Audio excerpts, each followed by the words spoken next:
What's up? Welcome to a new episode of Schmovie. This is episode number 417. My name is Steve. I'm one of the co-hosts of the show, and as always, I'm joined by Ron. Feed me. Does that make you happy, Steve? Thank you, John. It makes me very, very satisfied right now. And I'm John. Good to see you, buddy. So on today/tonight, depending on what time of the calendar date you're listening to this, we're going to be talking about my pick from last week for required viewing, which is 2022's Here for Blood, which is a Screenbox original. And then we're going to talk a little bit about maybe some, I think Ronald wanted to mention a trailer or two, maybe some physical media. Oh, yeah. And then we're going to talk about Netflix's Hitman, the first episode of the season, the new season of The Boys. Season 4, that is, which just came out today, the day we're recording. And then, just the miscellaneous tail end of the show, whatever else we've seen that we want to mention will be right there at the end. So, let's just jump into the required viewing. Again, this is my pick, Here for Blood. I'd heard about this movie a bunch. I think it premiered, I want to say I heard it, I think it was at Toronto's midnight selection in 2022. And then I think it came out on Screenbox actually in late 2023 or 2024. But I had people just kind of banging the drum for it on Twitter. Just kind of one of those midnight movies, fun throwback, kind of practical effects, gross, low budget slasher horror fun movie, and that just kind of sounded great to me. And I think I mentioned it last episode. There was some review tag or a pull quote that was like, the real sell for me was one of them that said, the best horror comedy wrestling flick ever, or something like that. And I was like, yeah, that's a nice little hat trick of genre that I enjoy. So I figured it might be fun to finally get around to watching it. Had either of you heard of this movie before, or any reference at all to it? The name. You had heard of it, the name? Okay. Yeah. Nothing over there? No, nothing over here. Mm-mm. Okay, well, you had no awareness, so let's start with you. What did you think of it? I don't know, man. This was all over the place. The acting was all over the place, but I gotta give it some credit. It really goes for it. The practical effects for the blood and the gore, I really enjoyed, man. One of the things that is really makes me feel strange about digital cameras is things look so clean, and you start to notice things like everybody had clean clothes on. These were murderous men with clean boots and new shirts, and it kind of reminds me of that episode of The Wire where remember where Bubbles was talking to the guy that was going undercover, and he was like, "You look clean. You got a clean haircut. You don't have you don't have any, you don't have any grinded up, stuff on your glass on your shoes. You just don't look dirty enough." Right. And that was a thing that took me out of it a little bit. And I think those little things would have made a big difference. Them look a little more rough and tumble, and then it being filmed differently. Film the way that it was, but added, some effects on it, make it look a little more muddy. It was so clean looking with the digital camera that I was kind of taken out of it because of it. Sure. It was too bright in some scenes. I feel like I'm just talking about the production of it. But no, I think that's an interesting topic, Ronald, because I should love all movies like this, all midnight movies. Right. But I have found that I'm a little bit of a production value snob. Yeah. And that if the acting is a little off, or even just what you're talking about, the lighting and the cinematography, it's not even direction, it's just what you're really talking about. The lighting and the cinematography can be the thing that makes a movie makes a movie look either really nice and atmospheric, or kind of what you're talking about, which is I hesitate to use the word cheap, because I'm so for anybody making their movie. And when you talk about a movie like that, Steve, that has a description that itself is kind of funny, it's I want that to exist. I want that to get programmed and people to see it and for it to find its audience. But I personally don't connect to those movies. I'm reminded of that Grinch movie we watched that was one of Ronald's a while ago. It was not the same thing, but a similar thing of there's something about this that feels almost good to me. Yeah. And I kind of think this movie had that vibe. It did have those moments of gore, and I think I agree with you, Ronald, that when it was really going for it, I sort of appreciated what it was doing. And I hate to say, I mean, I know this is a low budget movie and it's based around this star, maybe even, but I thought of how someone like John Cena could have made that character really funny. Like his belief that these are sex perverts was just like one of the running gags. I feel like it was almost over the line as like a successful joke, but it was still the spirit of it that you admire. And I think with this type of, low budget, whatever you want to call it, micro budget movie, that's really what carries me most of the time is the spirit of it and the fact that, clearly this seemed like they were having fun making this movie. And I also think, like you said, Steve, maybe there's an overlap. Is the lead actor an actual wrestler? I don't really know anything about him. Okay. Well, he seemed I don't know. I don't know if he does it in his spare time, but he's just, he's an actor. Okay, but he seemed like a guy who I was like, should I know him from some other avenue that would make this movie feel like a vehicle for him? Because it's definitely kind of positioned like this guy's the kind of funny action hero that we're sort of supposed to be rooting for from the beginning. Yeah. And he was actually there's wrestlers in the movie, but no, they all look like wrestlers. Well, half not a wrestler. Half of them look like wrestlers. Yeah. There's actual legitimate pro wrestlers in it, and that for some reason they didn't cast. It was interesting, but I thought it was fun. I thought it was a fun character.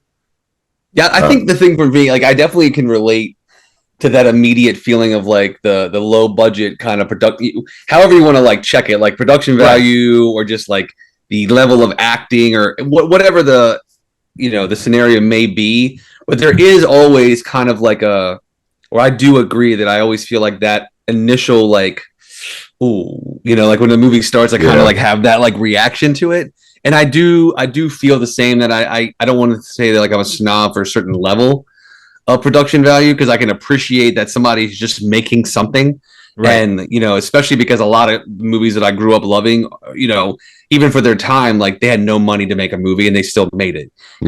Reading a bunch of like reviews and like some background on this movie, like a lot of kind of like people talk about like Evil Dead 2 and like Street Trash and movies like that kind of go for it and have the violence or like the gore.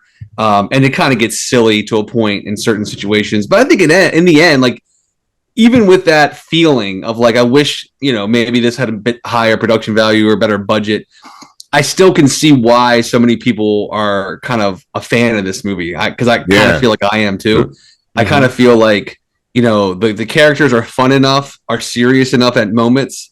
And even like some of the cult members, like some of those masks are super creepy. They're so good. Like the upside down scream mask. Yeah, like the ghost face upside down. That was super cool. And, even like one of them kind of like literally looks like Sting, and, little wrestling kind of winks like that in the movie.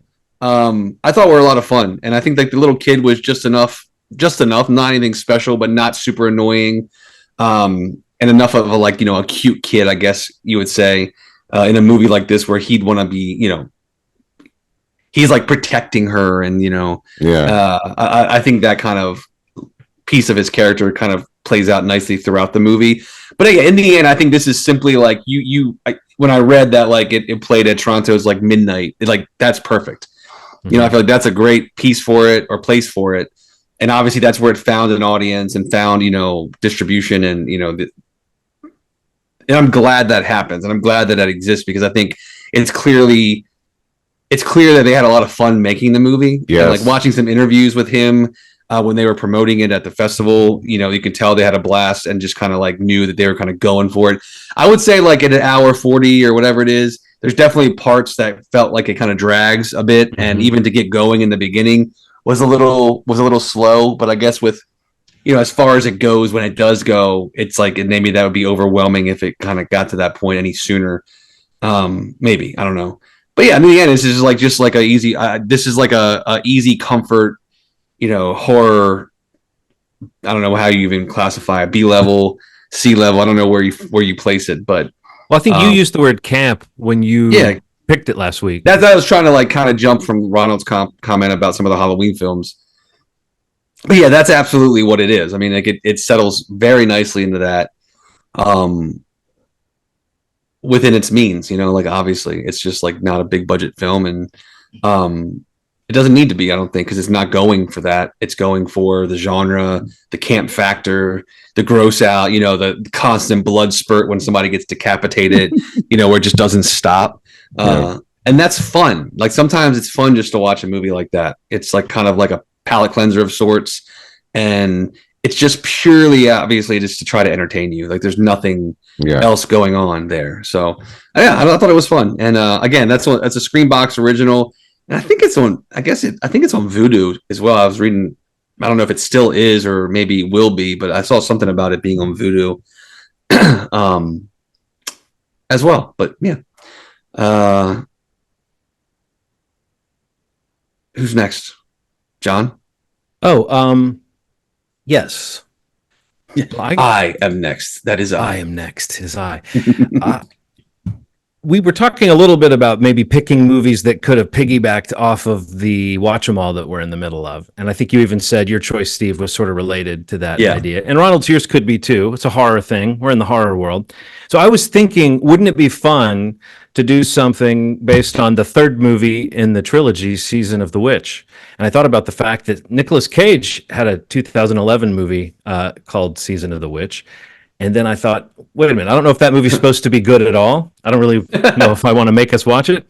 But then I thought about the phenomenon of Nicolas Cage, and I thought about the most recent movie on my list of potential required viewing picks. It's a movie that we didn't really talk about on the show. Maybe we talked about it when it was about to come out, and maybe one of us said a sentence of it or about it after it came out. But 2022's The Unbearable Weight of Massive Talent is a movie that I have not watched and I want to watch. And I think it's funny that like it's got two leads, Pedro Pascal and Nicolas Cage, playing characters, I guess, or he's playing himself and Pedro's playing a character. But they're both sort of like at a different time or another, they're kind of that kind of internet movie fan daddy type of guy, who people love and they love to see him pop up and stuff. And so I think it's kind of interesting that like there's a little bit of a passing of the torch in a strange way. Nicolas Cage has long been one of those actors who will do anything. And I think Pedro Pascal is kind of carving a little niche for himself as a guy who like will do anything. So I don't know. This seems like a fun movie to watch. And if nothing else, I'll finally see the context of that meme of them in the car together. Where Nicolas Cage looks mad and Pedro Pascal, looks insane. So I look forward to finally checking out The Unbearable Weight of Massive Talent. Cool. Do we know where that's streaming? I am looking at it. Available. It says where to watch. Oh, there's a few places, but for some reason my browser's. Well, it's on a lot of the places that you might look for $3.99, but the Roku channel has it for free. So, but YouTube and Google Play and Fandango and Amazon Prime and Apple all have it for a few bucks. A rental, that is. Very good. All right. That's for next week. This is just proof that I don't always pick some old movie. There we go. That's the most modern pick right there. Yes, it really is. And trust me, it will not happen again anytime soon. The unbearable weight of John picking a movie from the 2000s. Yeah, this decade. Well, I consider the Schmovie era to be one that I like it when you guys pick like a recent film that we just haven't heard of. And so I kind of look for those, but usually they're movies we've talked about. So this is one that I really think at most, maybe one of us said we saw it, but I don't think we talked about I've seen it. Wrong. Yeah. Okay, cool. Yeah, I've seen it too, but it's been a while and I want a refresher. Mm-hmm. Yeah. Very good. I guess that's trailer. Trailer, yeah. Yeah, something trailer. Ronald, you wanted to mention one. I didn't watch it, but what was it again? It was so DC has released a trailer with almost no information. It's an animated version of Watchmen Chapters 1 and 2 of the 12 that exists. It's animated. It kind of looks like the sort of recent Marvel animation. Mm-hmm. And all they're saying right now is that Adam Driver is doing some of the voice work, and that's about it. There's no information. I've checked all over the place, comic book websites and stuff. There isn't much information beyond it coming out. One of them is coming out. The chapter 1's coming out in 2024. Chapter 2 seems to be coming out in 2025, and not much information beyond that. So it's one movie broken into 2 chapters. I think it's 2 because it's saying just 2. Yeah, no, I'm saying it's 2 separate films. Well, you said 1 and 2 of 12. I thought. Yeah, I thought they were going to do like an episodic thing, but then it looks like it's just broken into two chapters. But I don't know what that means in terms of how it'll be released. Fandango posted it, which is really interesting. So I don't know if like maybe they'll come out in the theaters in a limited run or something like that. Mm-hmm. But typically with DC animation stuff, every once in a while it'll show up in the theater, but typically it'll come out on digital and physical kind of around the same time, which I'm kind of hoping for. And if we get a theatrical run, that'd be amazing. But Adam Driver's involved. Yeah. And, you know, but we don't know how. Yeah. No, they're not saying who he is. I'm hoping he's Dr. He's painting all the backgrounds. I'm hoping that he's Dr. Manhattan or Rorschach. Two very different characters, but who would you want him to be? I guess one of those two, because you either want him to be like creepy, calm Adam Driver or like mad, crazy Adam Driver. It's hard picturing him just playing like Night Owl or something. Yeah. You know? I like him as like a curmudgeon just at the top of a building, just like all the prostitutes are in the alleys having sex. And like, you call Rorschach a curmudgeon, a guy who's like a murderous vigilante. He's but he complains kind of a grump by your standards. A murderous grump.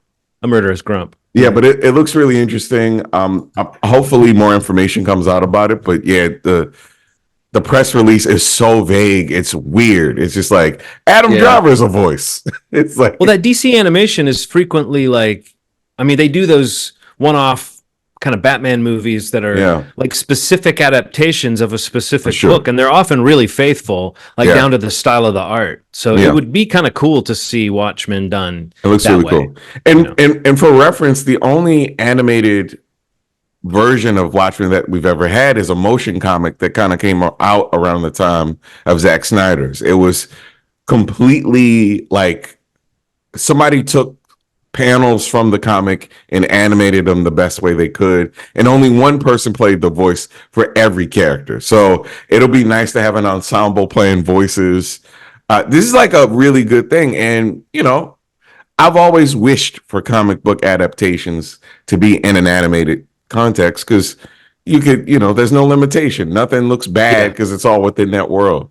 Look at Spider-Verse. You know, everything looks kind of beautiful because it's all happening in that world. So, and you can more literally translate, not like you have to stick to a comic book, but if there is a cool visual style to one of those graphic novels or one of those runs that they're basing it on, you know, like Spider-Verse is a good example. It's like it's full of really cool graphic ideas that are, even if they're not pulled right from the comics, they're very comic booky. You know, it's weird. This has always been kind of a rumor for a really long time that a new animated version of it would come out, and then here they go. Yeah, it's wild. I was going to mention one trailer I just watched today. It just came out for the Instigators. Did either of you watch that trailer? That's a movie I didn't know existed until last week. That's the one with one of the Afflecks. Yeah. Yes. Yeah. So this is this is like a crazy. This is like it. It's just getting worse and worse. Like 2 or 3 weeks ago, we got that trailer for, I think it's called Wolf or Wolves, the one with George Clooney and Brad Pitt, an Apple release. And I'm just like, wow, that looks good. Yeah. And it's coming out, and like I didn't even, you know, the awareness is nowhere charting at all. Yeah. This one comes up last week. Like a teaser was coming out, and then like that they announced the trailer was going to be released this week. So I was waiting for it, and because I mean I love pretty much everybody involved in this movie, and like it looks really good, and I'm just like, it does. It's like it comes out in August. It comes out in less than 2 months, and like that's the first trailer for it. You know, an Apple original film, and you know. I don't know exactly if it's, excuse me, like the same as like the ones that get the theatrical releases or goes right to Apple. I don't know exactly where this one falls in that, Right. but yeah, it's basically like a kind of comedy, a comedy caper, I guess, like where they have to like they're Matt Damon's in it, Casey Affleck also co-wrote it. It's directed by Doug Liman, who just had a monster hit on Amazon Prime with the Roadhouse remake, or reboot, whatever it is. And then they're just kind of these two robbers that go on the run after trying to pull this massive robbery that doesn't go very well. That has an amazing cast. Hong Chau's in it, Michael Stolberg, Paul Walter Hauser, Ron Perlman, Ving Rhames, Alfred Molina. Just a crazy cast. And again, before last week, I didn't even know this movie existed. Yeah. And it comes out in 2 months on Apple or in theaters. I don't know. Again, I gotta look into that a little more. So here's what's weird. So It's wild. Fly Me to the Moon, the movie that's coming That's the out other with one, yep. Scarlett Johansson, the wording is very different. It says new film premieres July 12th in theaters. Right. If you go to this one, it says new Yes. film premieres August 9th. So this is why Steve is so conflicted. But I think And it also on the poster it says an Apple original film. Which, you know, like they have that branding on other things too. Yeah. But like you just mentioned about the Fly Me to the Moon one, like usually there's some comment about in theaters. Yeah. And I don't see that anywhere for this. So I don't know. I guess it's not. I feel like maybe we should request that and see what happens. Maybe that one will come through, but the ones that are coming to the theater, that will be slower to give us access to. Actually, here I just found I found a little note here on Letterboxd. So it says it's making a global debut in select theaters August 2nd before its global premiere takes place on August 9th on Apple TV Plus. So it's kind of like that thing that Netflix does where they drop it in a few theaters for like a qualifying run for any kinds of awards or critics groups, and then, you know, a week or two before the promoted date. So yeah, this one is going to Apple on the 9th. Interesting. Yeah. But I thought the trailer, I mean, again, anytime you put Matt Damon and Affleck in Boston with something being robbed, it's like I'm good. You guys, your checklist, right, Steve? You have a notepad that just has Damon. It's a Affleck, note in my app on my phone. It's robbery. like Affleck, Damon, robbery, Boston. Yes, please. Cops. Yeah. But yeah, I thought it looked pretty fun. It just came out today. Yeah, I don't think there was any other big trailers that really got me excited this week. Why don't you talk about some of your physical media, Ronald? Let's get physical with Ronald. Physical. Okay, so so I've been on a physical media hunt for some things, and some things I just kind of got. The Last Kumite, because I've been hearing about this, is like one of those independently funded movies that's like, think Bloodsport. Do I need to watch the first Kumite to understand it? Yeah, no, you don't have to watch and you don't even have to watch the Last Kumite, because this movie is shit. This movie is shit, miss. Movie is shit. I have a steelbook of it. This movie is shit. Big mistake. I'm sure if I understand this segment anymore. Okay. It was bad. It was bad. He's like, I went for it and I immediately regret it. I immediately regret it. Okay. Honesty.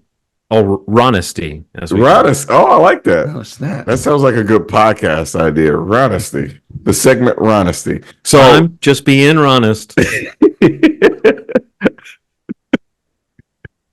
Oh man, Andre 3000's voice is coming to mind. So the Rocky collection. This came out a couple years ago. Now I'm holding up something from 2 years ago. Why am I holding up, you say? Because the studio retracted the damn discs. They're all flawed. There was something wrong with the audio. So I made a request for the disc to be replaced. Apparently some of the audio tracks, like the 5.1 is actually stereo for some discs. The stereo is actually 5.1. And so if you request them to replace them, they replace all the discs for free, which is really cool. You just have to have proof that you've purchased it. But the Rocky Knockout Collection, MGM, thank you for replacing the discs. You recalled them. I just got them in. Thank you. Have It's funny you mentioned that, like the replacement program, because I saw in one of the RSS feeds that's subscribed to that there's a similar program going on now for the 4K release of Titanic that just came out. I just heard about that. Yeah, like basically, I'm reading it. I just pulled it up. It says, for those asking, 3 lines of off-screen dialogue are missing from all the tracks on the U.S. Titanic 4K. Around 2 hours, 11 minutes, and 10 seconds, Leo should say, "Okay, let's go." And moments later, "Let's go, Rose." Then at around 2 hours and 37 minutes and 7 seconds, Leo should say again, "This way," as the minister is praying. But basically, there's no dialogue For that part. in the audio track. Like, what a weird fucking thing. Like, how does that happen? Yeah. Wow. Like you massively produce these things and it's finally in 4K. So now you have to do what you just explained. There's like a website you go to and submit the claim. This is exactly what happened. One sent to you, and it's just like, oh my God.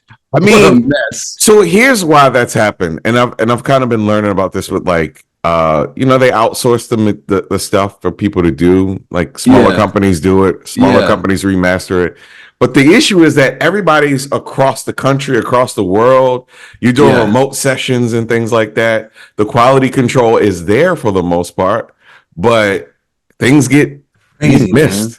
Things get missed. I'm really crazy to hear that. I gotta find my friends that have Titanic. I actually want to get that disc. All right, so we got some martial arts coming.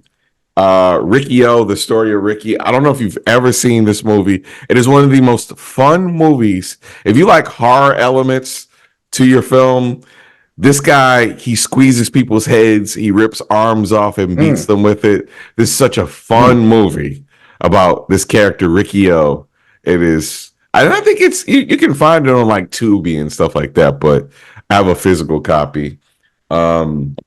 Next, Michelle Yeoh's first movie and one of my favorite movies to ever be made, Yes, Madame, starring Cynthia Rothrock and Michelle Yeoh. This is fun. I'm talking about no wires were used in this movie. So when people hit the ground, they're going from wherever they were to wherever they finish with no control. No control. So people are like slamming their sides and breaking their ribs. It is insane. No safety concerns. No safety concerns. That's funny. And the next one I'm a little ashamed of, but I'm not at all, because the US distributors of this movie need to release it.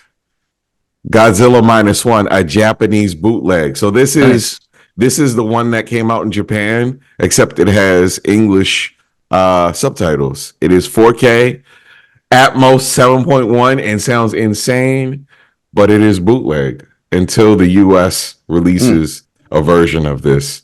I also have a digital version. I bought this on iTunes, but this is beautiful. If you guys ever want to watch it, because it is different. This 7.1 track is beautiful. It is like the most immersive, loud, thumping track I've heard this year. Nice. And that is my physical media collection for this week. Get it together, MGM. Stop messing up the damn discs. Stop messing up your discs, MGM. Damn it. But yeah, that's what I've been getting. What you've been doing. Yeah. Dig it. I do it. What's next, guys? Let's do the boys. Okay. The boys. So they released 3 episodes of the new season of The Boys, which is season 4 on Amazon. They being Amazon. Yeah. And we all watched the first one. Is that correct? Yes. Yes. All right. I have a feeling that by the time they get to the end of those 3, there's like maybe we'll be at a certain point in the story where things have been set up and right. I feel a little bit more aware of just what's really going to be happening this season. But I feel like the first episode back really kind of it took me a minute to kind of catch back up on all the inner workings and how characters are relating to each other and where things were left. So I don't know if you both went into it with a much clearer picture of exactly where things were left. But I spent like most of this episode catching up to like, oh yeah, that's why they're acting that way with each other, and that's what happened last. But I like the way we're taking this dive into Homelander's like psyche. And I love that he's such a interesting, fun to watch character, but that the analogy to our world that this show uses is so obvious, and they hit the, I don't know, they just really, I wonder how alienating this show is to conservative viewers or viewers who are on the right leaning side of things, because this show really seems to kind of say, yeah, you're these people who are worshiping Homelander. You know? For sure. Yes. What do you guys think of this taste? Did it go there? Like, I expected something super crazy to happen in the first episode, and I guess a couple of really violent things happened. But I don't know if anything truly transcendently shocking happened. That, like, I was kind of expecting them to start off the season with, you know, something really, really crazy. But yeah, what did you think, Ronald? You know, tone's still there. I'm really missing Soldier Boy right now. Like, I'm hoping he comes back and calls his son a pussy a couple more times. I just really think that the show hits on a lot of notes that I just don't get. You know, we all love comic book movies, but there's like a level of it doesn't go sometimes where you want it to go. Man, he could smash this person's head, but he's like, I'm gonna save your life because I believe in you. And I think that people are all good in this world. Whereas this show's like, no, this person is dying right now and they're never coming back. And I kind of love the idea that the unpredictability of the show, even some of the scenes, like I say, alluding to sexual acts and stuff like that, just coming out of the blue. Like, that kind of stuff is so cringy and unpredictable that I really love it. And I don't know where this season's going. Like, I have an idea of sort of what's shaping it, you know, the ideas behind it, but you really don't know what's going to happen from episode to episode. And I love that about this show. I'm really happy with how it's set up. I love the inclusion of a new member of the group. I don't know what's and why they're a member is really interesting. I like that their power is basically just you're smart. You're smart. You're incredible. Make this. How would you solve this? And just using like logic based on the past as a guide is just so smart. It's such a really cool. I'll give why this trips me out is I took a trip to London a couple years ago, and there was this campaign. There was a campaign in the 70s that had to do with like Caribbean population kind of coming to London. And the saying was, make London great again. And you realize that these phrasings of things come back over and over and over and over again. And nothing is new when it comes to this sort of thing. So seeing someone taking the past to help the future is just this really cool sort of full circle moment that really kind of sat with me when I'm looking at this 70 British pop propaganda that said "Make England Great Again," plastered on posters and things like this, and you realize that, you know, these ideologies, these phrases that are really easy to say and repeat are used forever and ever and ever. And history repeats itself. So, yeah. I think when I sent the when we first started the first teaser or the first full trailer for this on our group text, I just sent it to you guys and was like, I think this might be one of my favorite shows to watch. So good. like not just like, is it one of my favorite shows or is it the best show or anything like that? But I just feel like it's one of the most fun that I have watching a show because of everything you guys just said. But, you know, I think the show, obviously, in so many ways, you know, it is Homelander and it is Butcher. And I just love those characters. We've talked about that in the past, you know, we've mentioned prior seasons. But I think the show does such a great job. Like, I think the writing is incredible. I think it's so tight and so now. And you know, how they reference stuff. So, you know, it's so recent. You know what I mean? Like, it's crazy how recent and relevant it is to what's happening in our world or our lives. Almost to a scary degree. And I just feel like, you know, the way they balance the hierarchy of storylines in the show Yeah. is in a lot of ways like really masterful, like for genre, for any of these shows that have really large audiences and are also very entertaining, because it's like you're easily like John's comment about like catching up on like where everyone left off and who's what and where, whatever, like the A through whatever plot lines of the story of the seasons of the show as a whole. It is a lot, and it can be confusing, and there's so much going on, but I think that they have a really great way of kind of coalescing on a common thing among the storylines to kind of keep you tuned in to where you really need to remember, if not the whole thing, the part that we're talking about right now. Yeah. And I'm just really excited to see where the season goes. I think a lot of the reporting around it going beyond 5 seasons, and now they've come back and said it is going to definitely be 5 seasons, is, I think, reassuring, because as much as I love a good thing, I think enough is enough. And I think that, I don't know where this show goes without the inevitable, whatever happens with Homelander and Billy. I think that's really the core of the show. And they've done a great job with Gen V in terms of having a spinoff that exists in the same world and has even informed this season in ways that we kind of saw in the first season of Gen V. So I love that, and that show can kind of do its own thing and continue on with its own storyline.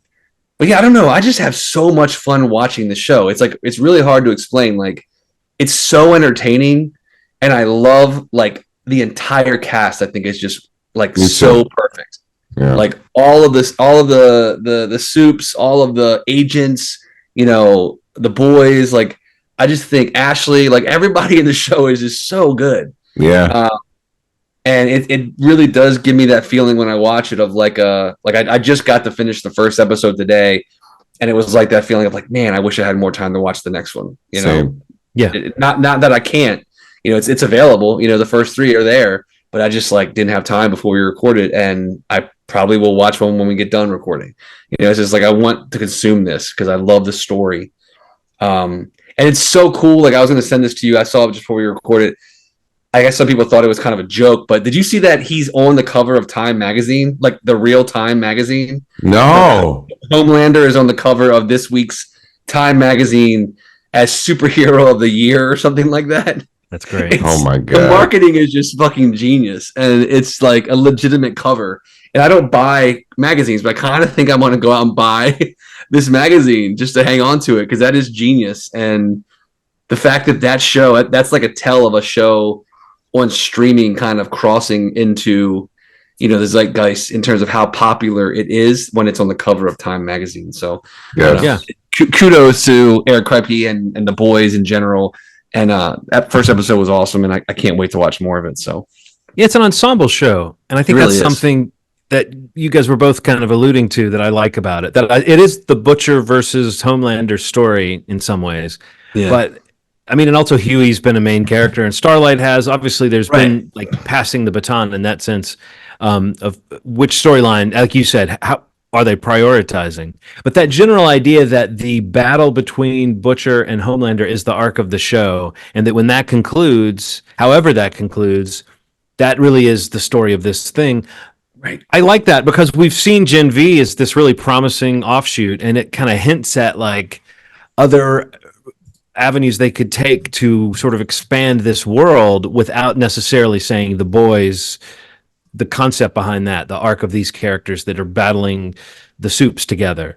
That's its own little story in this bigger world. And I feel like, Eric Kripke seems like a really smart world builder in that way. But the show doesn't feel like it's throwing a bunch of world building stuff at you. Like you said, it's entertaining and not just because it's shocking. Sometimes it's just legit funny or kind of clever, and it's because it can go to those places that a Marvel movie or a DC movie is not going to go to.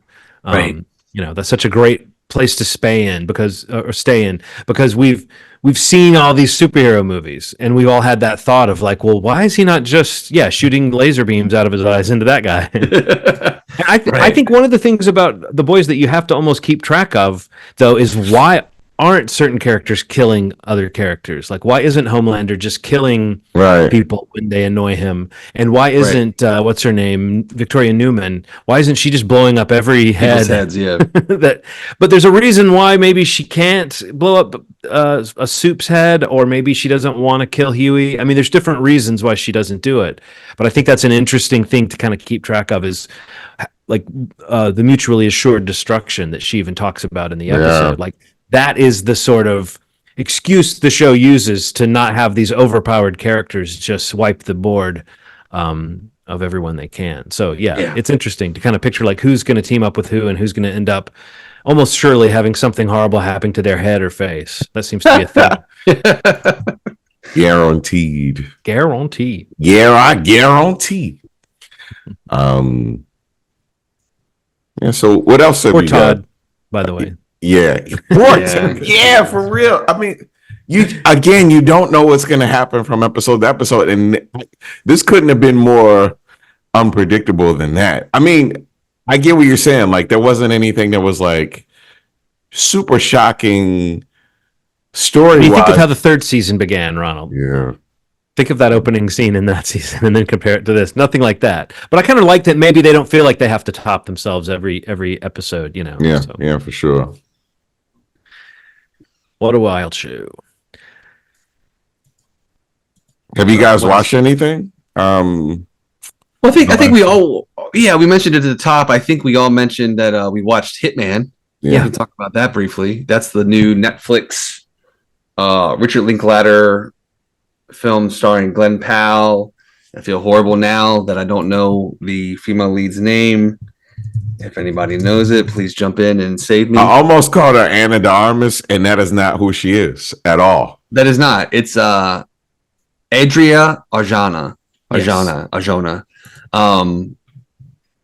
This came out last week on Netflix, and this kind of had a story, a pretty popular story around it, in that this is the kind of, star vehicle, a very well-known and beloved filmmaker. And, when this movie premiered at, I think it was at South by and Sundance or South by and Toronto, like basically no theatrical distributor picked this film up. Like there's a bit of a bidding war, but it was all streamers. And Netflix basically bought the rights to distribute this as a Netflix original for $20 million, which honestly cool. sounds like crazy to me. That it was no interest in putting this movie in theaters, because I think it would have easily made that money back. But yeah, so Netflix got it. It finally came out this past weekend. It had a lot of buzz around it from the festivals that it did show at, and we've mentioned it a couple times on this podcast. But Glenn Powell specifically is kind of in a moment right now. Right. We've loved him for a long time, we've talked about him at least. And I'm a big fan of his. Set It Up is one of the best rom-coms of the last 10 years or more, and it's a Netflix movie with him and Zoe Deutsch. And yeah, he's just great. I love him. And this is the year where he's had What Anyone But You come out at the end of last year, early this year, and be a huge rom-com hit. Not a fan of that movie, but I really enjoy him in it still. And then he's got this film coming on Netflix, and then in a month or so he's got Twisters coming out, which is a big summer blockbuster. So we'll see how this pans out for him in the long run. But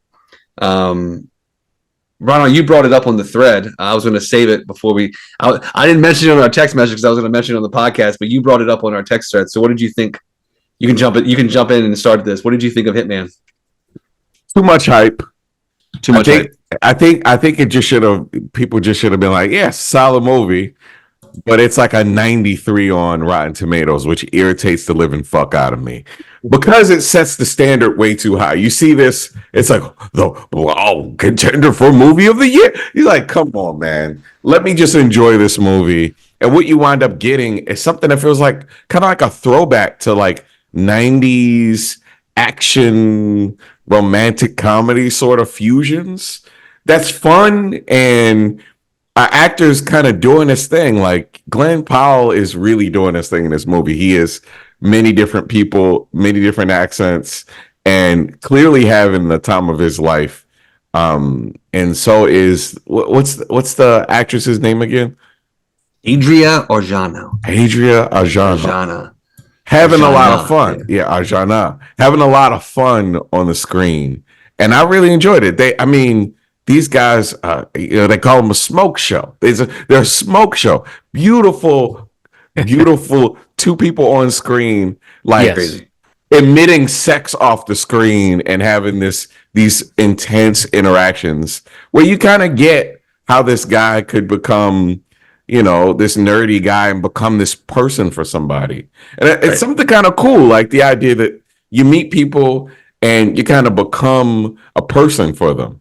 There's this cool little, sort of underarching sort of story that connects who he is versus who he's become and how he's changing. Maybe it's in you the whole time. It's like some Wizard of Oz shit where you get to the end and maybe you've always been this person. Maybe you've had these things to you. But between the action and the comedy and the dynamic between the two leads, man, this movie is one of the better. I mean, it is one of the best Netflix movies I've ever seen, and one of the better movies I've seen in the past 5 years for sure. It's fun. I will for sure watch it again. It ain't no fucking 93% on Rotten Tomatoes. So of the movies you've watched in the last 5 years, it's I'm matching this up. No. That doesn't mean it's a 93%.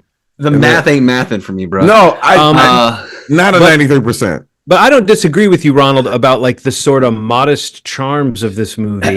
I wish I had it sneak up on me a little bit more. But that's what I mean by that. I don't think I enjoyed it less because of the hype, but I do think it helped that I had seen a little thread of what you were saying kind of creeping in before I watched it. People saying, oh, I see why people are saying this should have been out in theaters for sure. And I see why people are talking about the star power for sure. But it's not, it's almost, again, it's one of those backhanded compliments that I like to give a movie. I kind of like that not every movie is trying to be the perfect, like super, conceptualized, refined movie. This movie lets scenes between characters kind of, like stretch out. You get to see some of that, the chemistry between the two characters, between Maddie and Gary / Ron. And you're right. It is kind of, I hate to say it's sexy, but it is kind of a sexy movie. Like it lets you enjoy the fact that the characters are kind of being flirty with each other. And so even if some of that stuff is a little corny, or if the script is a little on the nose with some of that thematic stuff, I did like believe at the end of the movie that these two characters were just totally turned on by each other. And sometimes that's what a movie like this is supposed to do, is like make you feel like these two people, there are sparks, they would do anything for each other. And I think also, you mentioned it's like a star-driven movie, Steve. It's fun to see an actor like Glenn Powell get to be in a movie that he co-wrote. I think obviously he's worked with Richard Linklater before, so I think there's some trust there. And, Richard Linklater is one of those directors who never makes like a bad-looking movie or a bad movie maybe, but he doesn't necessarily make great looking movies either. They're sort of, there's an indie level of quality that sometimes is like good television or something to me. And this show kind of felt like good television. In fact, this concept of this movie, I should say, not show, would be a good show. I could see this be an episodic series. But no, I think that I'm kind of between the two of you. Like I was waiting to see the charm that Glenn Powell shows in this. I hadn't seen him do that before. I thought he was good in Top Gun Maverick, but he was kind of pointedly playing like a stuffed shirt. Right. And I don't know what else I've seen him in, but this was definitely a very what was that called again? A stuffed shirt? A stuffed shirt. Yeah. I know what you mean. Like just pretty boy stuffed shirt. Well, like I think it's meant to say like all you are is a nice shirt that's just stuffed. You're not. Yeah. But I think that no, he's super charming, and I liked seeing the kind of humor of him. It's almost like a Fletch type thing where he's doing like different voices and makeup and characters. I think the movie, it's at about an hour and 15 minutes when it finally closes the loop on the sort of hook of the story. Mm-hmm. I don't know if they could have gotten to that sooner in the terms of what this movie is, but I think what we do have is just like I said, the time spent with the characters. So by the time we get to the end, and it's like a 3-person scene between Glenn Powell, Adria Arjona, and then Austin Emilio Emilio. as Jasper. That scene is sort of the centerpiece of the movie in some ways. I think Jasper is amazing in that scene and he really carries it. And then there's some crazy stuff that happens that puts the movie into this other realm of really dark, but also there's a sexiness to that darkness because they're making this like romantic deal over this awful thing that they're thinking about doing. Yeah. So I don't know. I think I was really charmed by it and I enjoyed it, but I also saw what you were saying, Ronald, that it's almost like, it's not like I necessarily disagree that people should be saying this is an A-level movie, but I'm sort of surprised that a movie that is like this kind of modest in its attempt to charm you and lull you into a certain kind of pace. I'm kind of surprised it's being embraced so much, but maybe it is because it's sort of an adult movie that's fun to watch, that doesn't seem like it's connected to any IP. And, you know, Richard Linklater is a sure hand at this kind of material. And I saw someone say that he's a very empathetic director. And I was like, oh my God, that's a great way to describe his movies. Yeah, There's so much empathy in his camera, you know? So I don't mind that it's not the most like creatively, artistically shot stuff because there's real humanity in his movies. And I definitely got that out of this one too. So, and yeah, Steve, I kind of get the Glenn Powell thing. He's got a little bit of a sense of humor about his leading man qualities. Yeah. And I think that's, for me, the secret ingredient of a guy having a career that's interesting is when you can see that. Like even early in this movie, someone comments on how bland looking he is. Like, you've just got a forgettable face. That is definitely a clever meta joke about the sort of actor that Glenn Powell represents. That kind of could be the sort of prep. It's almost like he's a luckier and less stiff version of Armie Hammer, you know, but Armie Hammer had that quality when I first saw him. I thought he was kind of bland. And then I saw him showing a lot more character in other roles. And I think Glenn Powell has kind of grown on me. And I don't think he's a weird guy who wants to eat his girlfriend or whatever. Yikes. So, no, I like this guy. You know, it's funny. Every time we talk about Glenn Powell, though, I remember the first time you mentioned him, Steve, I did not know the name. I had not seen him. And I thought you said Lin Pao. And I was looking for Linpao. I was like, oh, Steve likes this Lin Pao. But now, that's great. Obviously, that's great. The Lin Pao. Lin Pao. Okay, now drum roll, Steve. What did you think about? I mean, I loved it. I mean, you know, of course you did. I was like in the pocket for it. You know what I mean? Like, I love Linklater. I love Glenn Powell. I love these kind of like, you know, loosely based around. Oh, yeah, that's the other thing. It's loosely based around a true story. It's like a real person.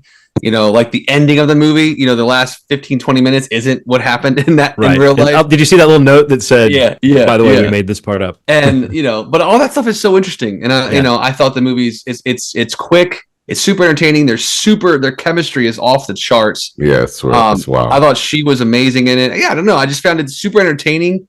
And, you know, it's a movie that I was able to watch with my wife, you know, which is not a lot of movies recently. My wife. You know, she's been very selective of what movies she wants to watch anymore. But I mean, she's like a rom-com, you know, a little bit of dark comedy to it, you know, and also she likes Glenn Powell. She likes, you know, Reto's in it as well. And it's just, I don't know, it was a really fun movie to watch. And yeah, you could say, like, you look at a movie and say it's 93% or it's got X amount on a Metacritic or whatever. But I feel like that number isn't representative of like any kind of scope of the movie, or like, I feel like it's really hard to look at that number and know what that means if you don't really know what the movie is. And it means 93% of the people who reviewed it were charmed by the movie. Exactly. Not that everybody gave it a 93%, you know, it's such a weird system. Or that everybody gave it 5 stars. Like, you know, that threshold is, it's like 3.5 or something and better is a fresh rating. So it's like, the way you described it, Ronald, you would be a fresh rating. You know, if you were best movie you've seen in the last 5 years. No, I said one of the best. No, I know, I'm just kidding. That'd be the idea of you being like, it's the best movie I've seen in 20 years. I give it a C+. Yeah, exactly. You know what's interesting about this movie too? I thought the characters were okay.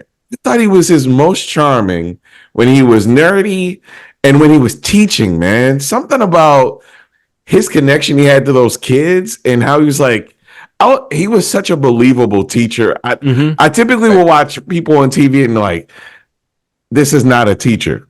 But something about what Glenn Powell was doing just like being a nerd and nerding out about the subject and not being afraid to embarrass yourself. Just these feelings that I had when I saw a teacher, and I was like, this teacher must be 50. And then you're like Facebook friends with them, and you're like, oh, this person was only 8 years older than me. Right. You like, this person wasn't that old at all. And they like just got married, just got a house. So you're like, all right, well, time is different in your head than you remember, but very charming, man. Very charming. I really enjoyed it. Yeah. Well, this is feeling like a show, but what else did anybody watch? I didn't watch much, man. I think that I was gonna say, yeah, I feel like that's a pretty hefty show. Yeah. I tried to start. I maybe we can talk about it if we all check it out this week. The other new Apple TV show that came out this week, The Presumed Innocent. Yeah, I haven't watched it yet, but that's supposed to be great, and I love Jake, so like I want to check that out. I did watch a show related to the Apple universe. I started on Sugar. Oh yeah, I've watched Sugar. Oh man, How far into Sugar are you? Episode 5. So you're right at the cusp of something happening. So maybe we hold it. Yeah. Okay. Wow. And I want to know what you feel about it after something happens. You're not the first person to say this to me. So I doubt that I am. Yeah. It's pretty crazy. A friend of mine was like, yo, like when you get to the end, I need you to call me. Yeah. I think, and he doesn't really like people calling. He's like, call me so we could talk about this because it messed me up. I was like, okay, all right. It's one of those kinds of shows. I think you'll still dig it. I mean, I think there's nothing wrong with the show. I actually like the show quite a bit. Yeah. Okay. But it's definitely got something going halfway through the season, and you're just about there. So okay. Yeah. I watched a couple of docs. Let me hear. Just real quick, I'll go through. I watched Brats, directed by. I didn't see that yet. How was it? Really kind of interesting and thoughtful, and I thought very meaningful and moving, and a little over earnest maybe, but I think Andrew McCarthy knows that what he's dealing with in this, which is, if anyone doesn't know, Brats looks at the phenomenon, not so much of the Brat Pack, the kind of group of teen movie stars that were really a bunch of actors in their 20s, back in the 80s, that around the time that Hollywood started really focusing on the lives of like high school age and college age kids in movies, there was an era, and in order to kind of comment on it, they dubbed this group, or a particular journalist dubbed this group of actors. You think of the cast of St. Elmo's Fire and Breakfast Club, dubbed them the Brat Pack. And so the movie deals with how all these actors who are now 50s and 60s dealt with the idea of being designated not just a group, but a group that was thought of as brats, And you see that some of them, it really plagued them. Like Emilio Estevez was really disturbed by it. Demi Moore seems to have a slightly more like sanguine kind of at peace attitude. And Andrew McCarthy himself is sort of searching for like, how much did it impact him? Should he have taken it as a positive thing? Should he have, just ignored it or whatever?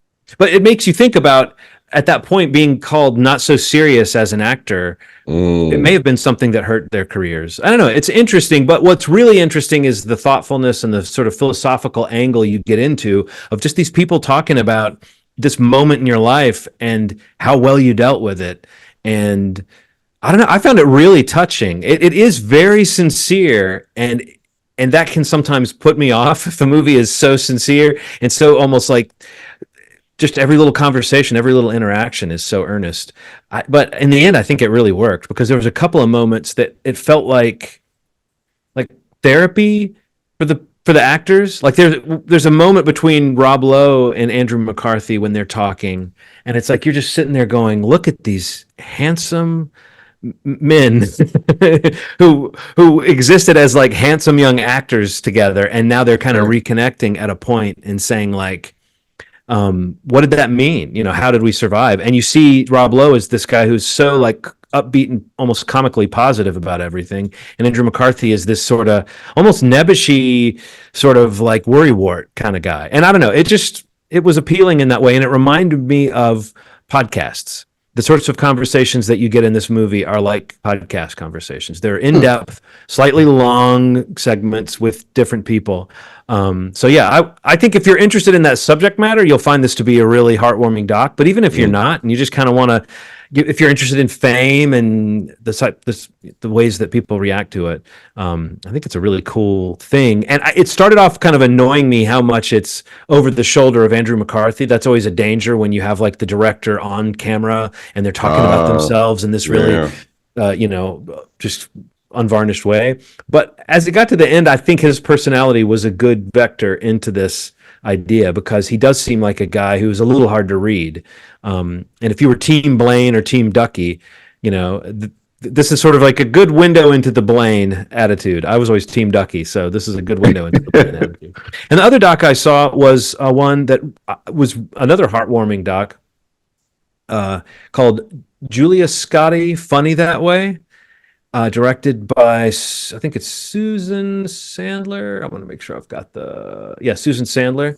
And Julia Scotti is a transgendered woman, comedian, who has had kind of a resurgence after being on America's Got Talent. But this was after a period of being a comic in her past life as a man named Rick Gagliardi, and then sort of retiring around the time that her family was falling apart, and then regaining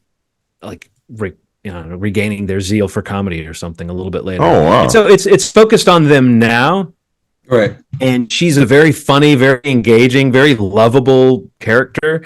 And it's very self-aware. And one of those people who's like, maybe not like this great stand-up comic with this sterling material, but really solid, really funny. And so, I don't know, there's just an interesting kind of story here. And it really got into aspects of the trans experience that I don't know I've seen quite depicted this way, primarily because we have such a funny guide for it. But it's such a specific story. There's no monolithic story of how someone transitions or why or when or, Right. So this is like one person's story, and the specificity of it really did allow me to tap into some of these questions I've maybe always had about, like, how does someone, like, not just decide that they're going to go with their truth, but then sort of living your life in the aftermath of that, and how much that truth might hurt people around you or hurt yourself, and the regret and the courage it takes to keep going even when you realize your truth has done that.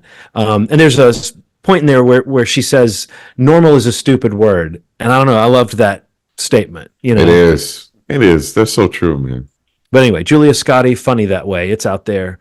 Kind of peters out, and I think I'm really tired of quirky animated interstitials in documentaries. But I understand sometimes you don't have the footage and you just need to do something visually interesting. Right. But this movie almost undercuts itself a few times with the little animated stuff. But still, I would recommend it. If any of that sounded interesting, or if you just like digging into a stand-up comics process, there's a lot in here about developing material. And I would recommend Funny That Way, or Julia Scotti, Funny That Way. Very cool. I think that's probably it, guys, right? Yeah. Here's to us. We won't be back next week. Yeah, we won't. That's right. We got plenty of time to watch as much as we can. Yes. John's taking a break from life, from reality, or rather from going to go reality. sit in a dark closet. Yeah. He's doing one of those deprivation tanks for a week. Yeah, for a week. Hopefully he'll be okay. Yeah, man. Happy this guy who runs one out guys. of a warehouse down by the man. docks. I think it's very reputable. Yeah. Yeah, so we'll be off next week. So 2 weeks from now, we'll get back to John's pick for required viewing. The unbearable weight of massive talent.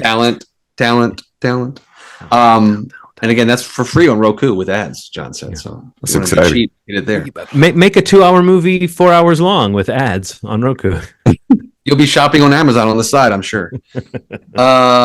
yeah, so we'll be back next week or 2 weeks rather. Sorry, with that, and I'm sure a lot else because I think there's Inside Out 2 comes out this week. Mhm. A couple other movies I haven't been able to check out in theaters. I'm hoping to check out with some time off that I have next week. So have a little House of the Dragon, checklist. I think we'll put House of the Dragon comes out this weekend. I mean, all kinds of good stuff, guys. Schmovie.com is the website you can go to subscribe. Jump into whatever podcast platform you prefer, and please subscribe if you're not already. And if you are, if you can leave a review or rating, if that's available there, that would be very kind, and we would appreciate it. You can also go to youtube.com/movie podcast if you want to do the video option, and also subscribe there and hit the bell so that you get notifications through the Googles of it all when new episodes come up on the video element. We will see you in 2 weeks, and thank you for listening. And as always, you made our day. Thanks. Bye.